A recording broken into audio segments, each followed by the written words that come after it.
As right-wing pundits and politicians unleash a barrage of false equivalences about Joe Biden and Donald Trump, additional classified documents have been found as part of Biden's ongoing cooperation with the Justice Department.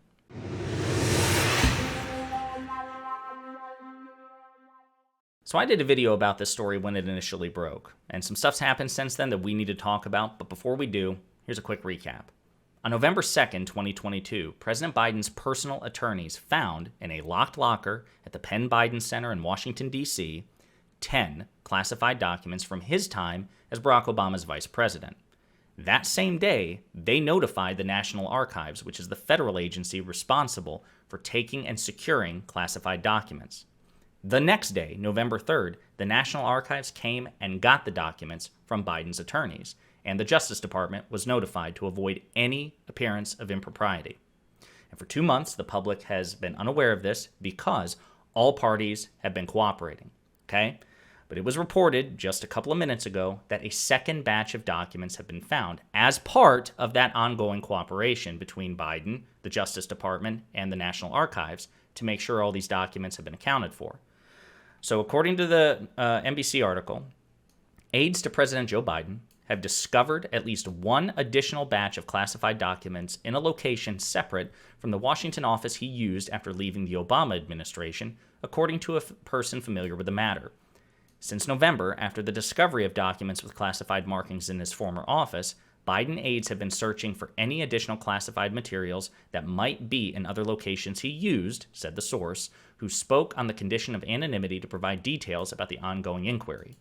So again, I want to emphasize, not only was the first batch of documents found by Biden's attorneys, not because the FBI or the National Archives were hunting for them eagerly and were asking for them and nobody was cooperating, they stumbled across these things in a locked locker and proactively gave them to the relevant authorities.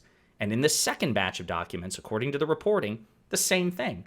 Biden aides have been proactively looking since the first batch was determined because they want to make sure it was all turned over properly to the archives and to the Justice Department. And that's what happened here.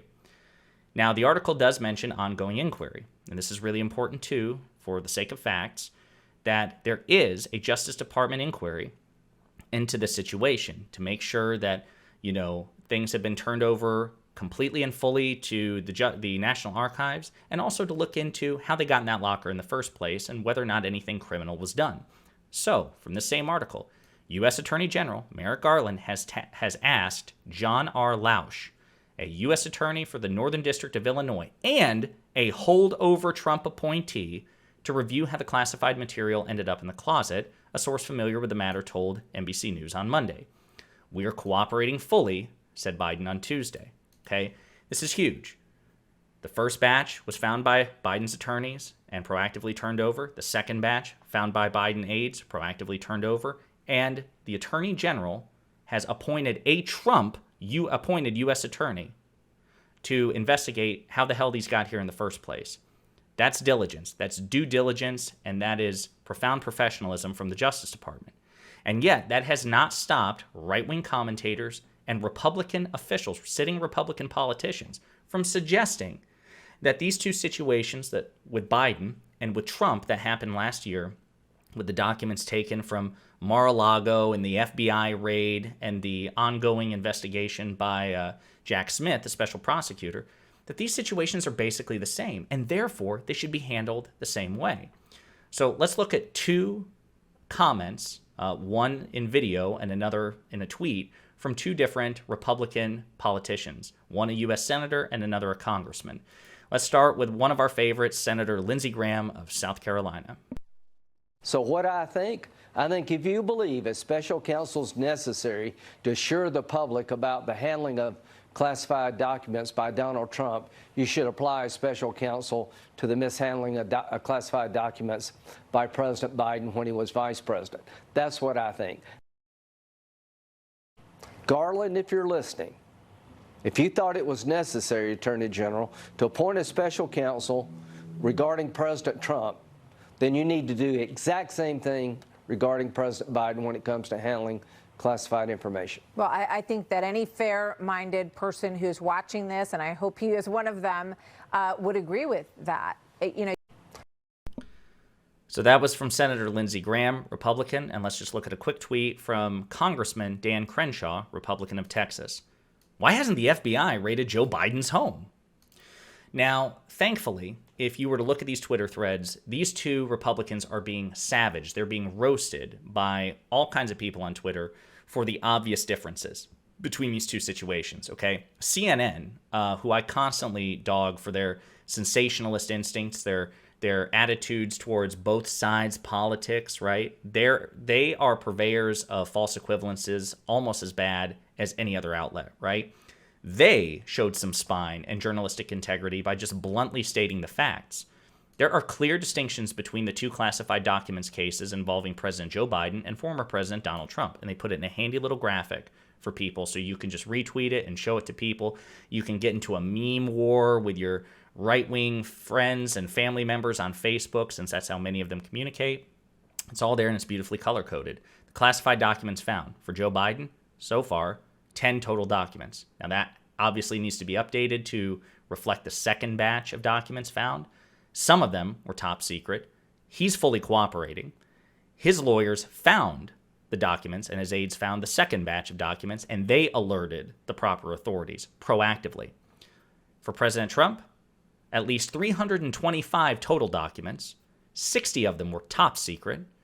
He's under investigation for obstruction, and we'll get into that in a second. And the archives first reached out to Trump's attorneys because Trump's attorneys didn't notify the archives. The archives had to go looking for them, okay? A former, I think she's a former U.S. attorney and legal analyst, Barb McQuaid, she dives into these distinctions a little bit. Facts will be important in determining whether Biden's classified documents were criminally mishandled, but there appear to be several distinguishing factors between this case and the case in the Mar-a-Lago documents. As Jim Comey said regarding Hillary Clinton, Department of Justice prosecutes mishandling of classified documents cases when there is an aggravating factor present. Those factors are obstruction of justice, storage in a way that risks exposure, willful violation, and disloyalty to the United States. In the Mar-a-Lago case, all but that last factor appear to be present. In the case of the Biden documents, there is no indication that any of the factors are met, but referral for investigation by the Chicago U.S. Attorney, a Trump appointee, seems prudent.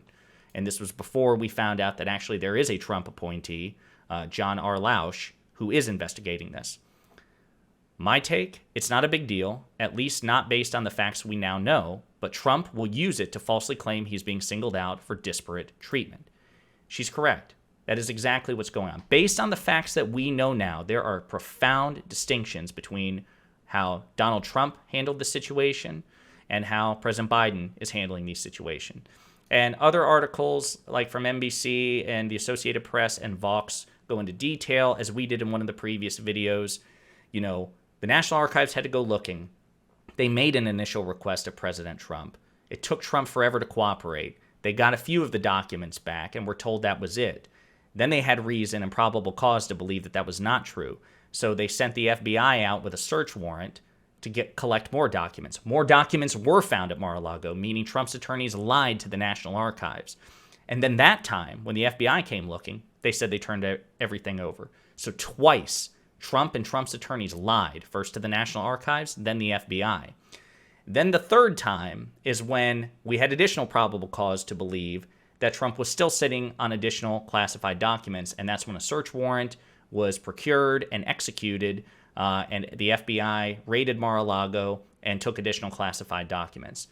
That hasn't happened yet with President Biden because there's no legal predicate for any of that. As far as we know, he's fully cooperating. As of now, the National Archives and Justice Department have no reason to believe he's not cooperating. Therefore, there's no cause for a search warrant or a home raid. And as far as a special prosecutor, because none of any of that has happened, there's no need for a special prosecutor.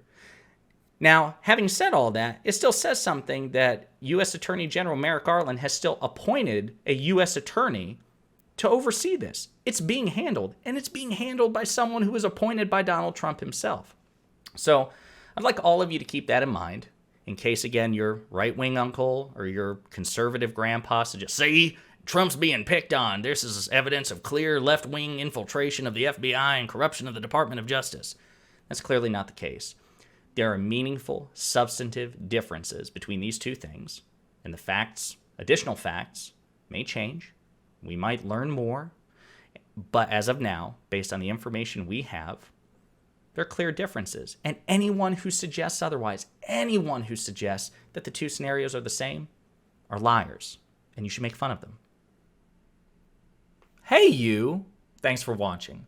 If you liked the video, and I hope that you did, please hit the like and subscribe buttons below. And if you absolutely hated the video, the best revenge for you is also to hit the like and subscribe buttons below. That'll teach me. If you want to share an opinion or share some feedback, go ahead and leave a comment, all right? 2023 is a year of change, hence the aggressive rebrand and commitment to new content. Inspired by my friends Luke Beasley and STV Philly, my personal goal for this channel is to hit 40,000 subscribers by the end of the year. So I'm hoping you'll do me a solid by spreading the word and the videos to potential fans and hate watchers alike. And in the meantime, we'll be pondering politics again with you very soon.